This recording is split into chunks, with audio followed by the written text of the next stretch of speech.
Hey, what's up guys? It's King Kunal and I'm back with a Rizz Report, and this is one of the first Rizz Reports I'll be doing on this channel.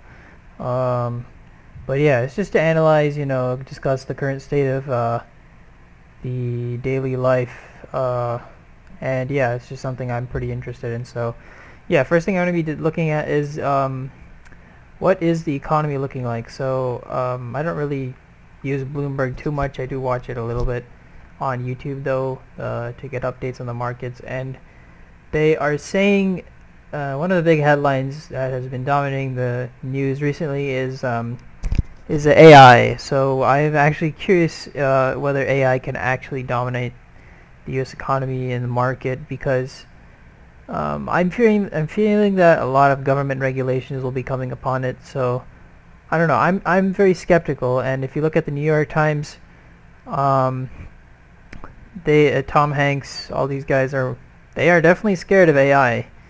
It's pretty interesting. I don't understand exactly why.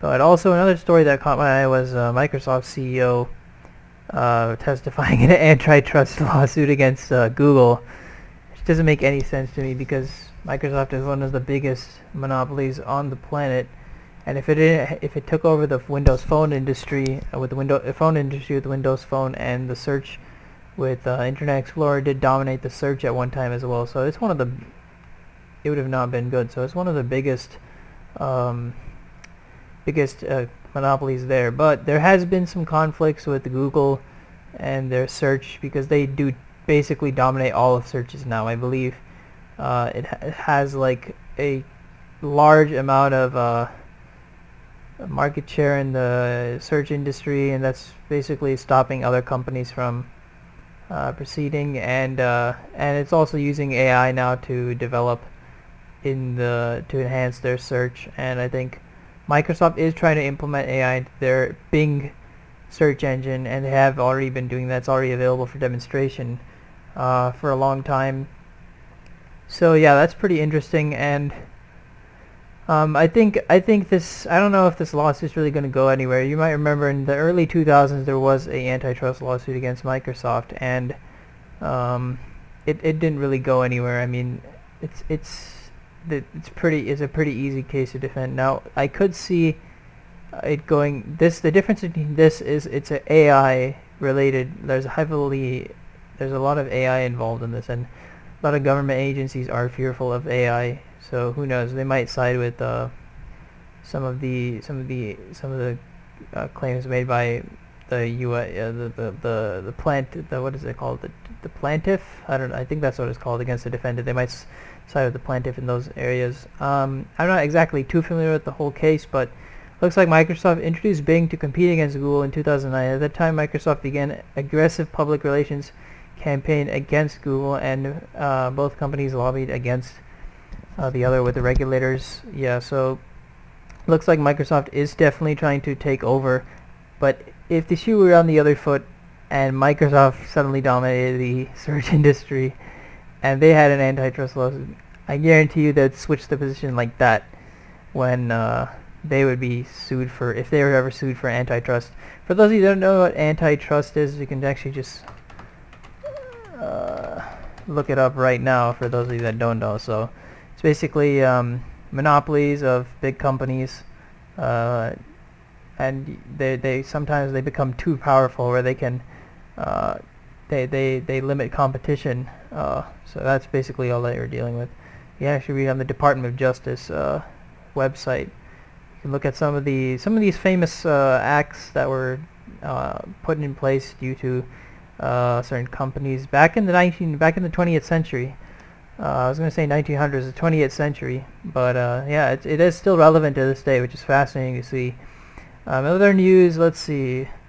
There isn't really too much going on in Congress. There was a shutdown expected by the news. Now the news always likes to do this, hype up the situation in Washington D.C. Unfortunately, Washington D.C. is a bunch of bull crap, to keep it friendly, and nothing was going to happen, at least from what I predicted. I thought maybe there's a chance to shut this down, but I literally predicted at the last moment that they would cut some sort of deal. I didn't think it'd be this bad, because the situation at, of course, one of the things that the Republicans are demanding was a big fund to take care of the border, which is open. Of course, we have journalists at CNN falsely claiming that the border is not open. The border is open because 11,000 illegal immigrants are coming in at one point in a record number. That is an open border. So you can and a representative actually asked the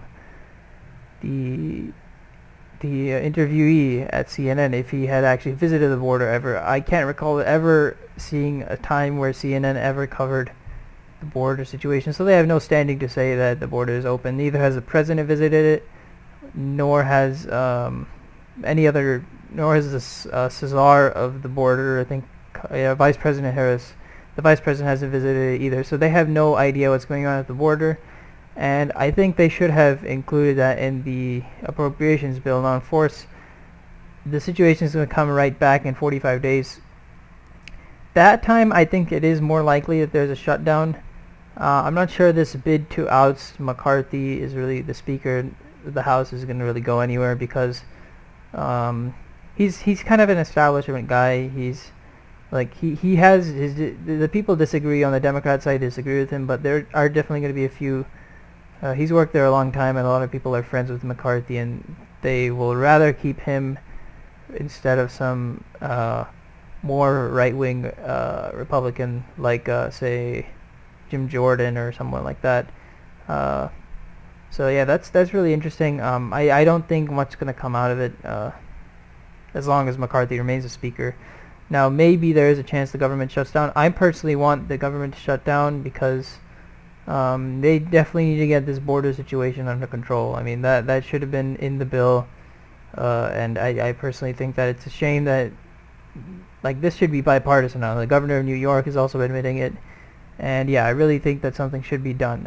Even today, the governor of Illinois actually wrote to the president to do something about the border. So yeah, that's the situation. That's pretty rusty. And other news, looks like Taiwan and China have been taking away a lot of chip jobs, even though the president was talking about semiconductors being starting to be manufactured in the U.S.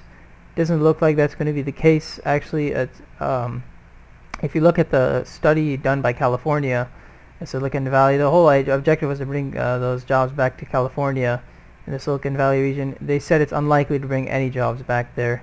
So these chips are going to continue to be made in China because the prices are so cheap there. U.S. is just the business. They're the innovator. China is the maker. So something should be done about that soon, although from a reality standpoint, it's pretty hard to see that happening, considering how smart China is. China's not a dumb country. They're pretty smart. So yeah, hopefully something should happen regarding that, though. There was a court appearance by the 45th President Trump. I don't really see that going anywhere. I think it's just another. I obviously, most people agree that it's politically motivated. I mean, if the person wasn't named Trump, then this wouldn't be happening, obviously. So, but the thing is interesting about his businesses. I wouldn't be surprised, honestly, if he did inflate his net worth, but definitely by not the amount that these guys are accusing. I mean, that's just ridiculous. It's obviously too far-fetched. I mean,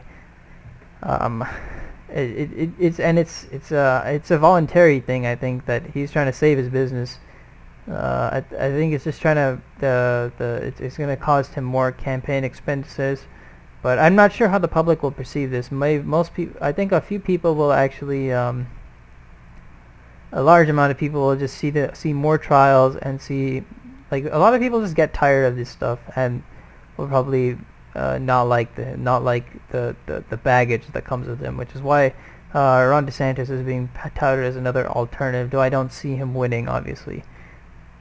Okay, so let's see. We have a U.S. recession is still likely to come, and it comes soon, which is going to be really, personally, I don't want people to lose jobs, obviously, but something needs to happen, right? Because we're having strikes, we're having, just recently in CNN was reporting about a healthcare strike recently, so let's actually check that out. healthcare. Yeah, 75,000 U.S. Healthcare workers could go on strike soon, so I think that is personally a bad thing, though obviously with inflation so high, I mean in California where I live, the prices are so ridiculously high, especially for gasoline, and see when inflation is so high and the wages don't keep up, you simply can't pay, and the companies can't afford to pay you either because they'll go out of business. Obviously they can't afford to pay everyone. So simple thing is so the leadership in the White House and Congress needs to go, and there needs to be change back, because I remember just a few short years ago, and three years ago, while I didn't like, many people might have not liked the president at the time, President Trump, but the economy was more confident at the time, and definitely people felt like a sense of normalcy, right? Like the economy was doing good, people were confident. I'm not sure if President Biden really contributed to this. I mean, obviously he probably did with all the spending that he did, and Congress kept printing more money. So that's probably most of the factors, I have to say. There are some external factors with like businesses jacking up prices and stuff like that. But it's a minor factor. I'd say more has to do with the federal government being too involved, and the solution is not more government. Obviously, you have to get government out. So yeah, that's one thing. So I think if they don't fix that, then the recession is probably going to happen. I mean, we've already been in a recession about a year ago. We had 2 quarters of negative growth. Of course, since then it has come back a little bit, but inflation is still high, and prices are not really going anywhere. I'm not really sure how.